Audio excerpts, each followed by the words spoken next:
무명 7편. 지식에 중독이 되듯 다량의 정보를 모으지만 대부분 이런 지식은 쓰레기이며 정보는 생각하고 있는 비중 이하로 턱없이 하찮은 것이다.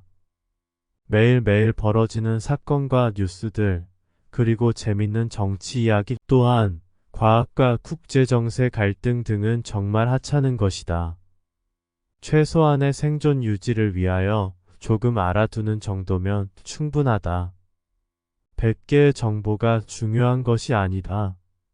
오직 한 개라도 진리를 알려주는 정보가 고급 정보이다. 이제는 그런 정보는 거의 없다.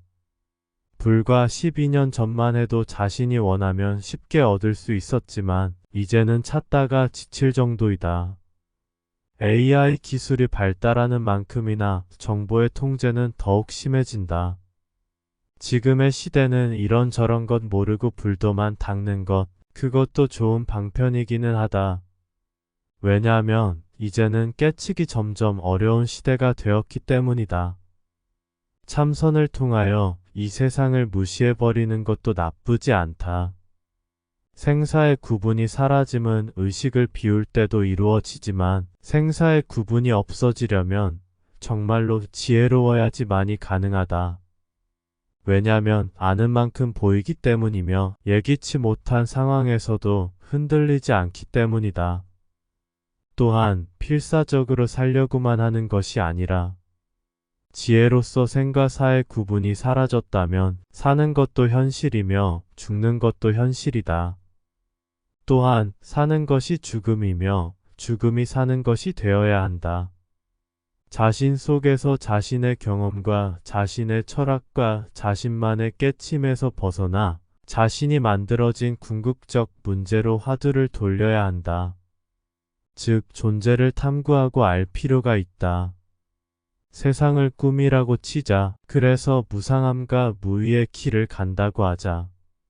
꿈과 같은 허망함으로 무가 되고자 한다면 어차피 꿈속인데 자신이 하고 싶은 것을 마음껏 해보지 오히려 무가 되고자 하겠는가? 그것은 절망했기 때문이지 현실의 꿈인 이유는 아니다. 즉 결정적으로 세상을 환영으로 본다는 것을 의심해 보아야 한다. 정말로 그들 깨친 자들은 세상을 환영으로 보고 있는 걸까? 나는 아니라고 생각한다. 왜냐하면 그들이 정말 이 세상을 환영으로 본다면 무아가 되는 것이 아닌 오온을 추구할 수도 있다는 의심이 든다. 꿈속에서 그들은 꿈을 환영으로 보아 무아 상태가 되는가? 천만에. 꿈속에서도 무아 상태가 지속되지 않는데 하물며 현실이 환영이고 그 속에서 무아가 된다는 말인가? 이 세상이 꿈과 같다는 것은 집착을 버리게 하는 방편임에도 오히려 꿈이라는 집착에 갇혀 꿈을 꾸는 것과도 같아진다. 이 세상을 구성하는 시간과 공간은 잡을 수 없는 업디만 시간과 공간은 실체하는 하나의 세트로 영원히 돌아간다. 존재 속에서 무가 되고자 하는 것도 좋지만 존재를 정확히 보고 알게 되면 관념이 아닌 실체하는 현실로 받아들이게 된다. 존재를 막연히 생존 본능이라고 하는 기본적인 이유를 아는 것으로는 존재의 실체를 알기란 턱없이 모자란다.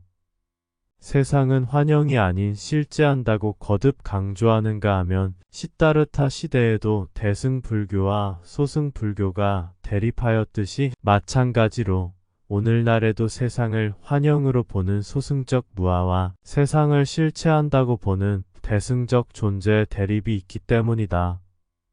이런 충돌은 당연한 것이고 이러한 소란을 통하여 깨침은 더욱 빛나는 것이다. 즉 세상을 환영으로 볼 것인가와 실제하는 존재로 볼 것인가이다. 문제시 되고 그것에 따른 논쟁이 있을 때 그 사상은 더욱 깊고 견고해진다.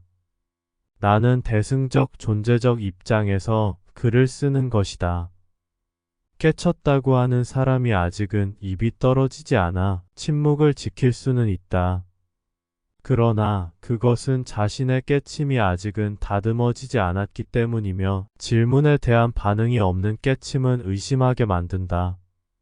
즉 증문즉설이 가능해야 바른 깨침이 온 것이다.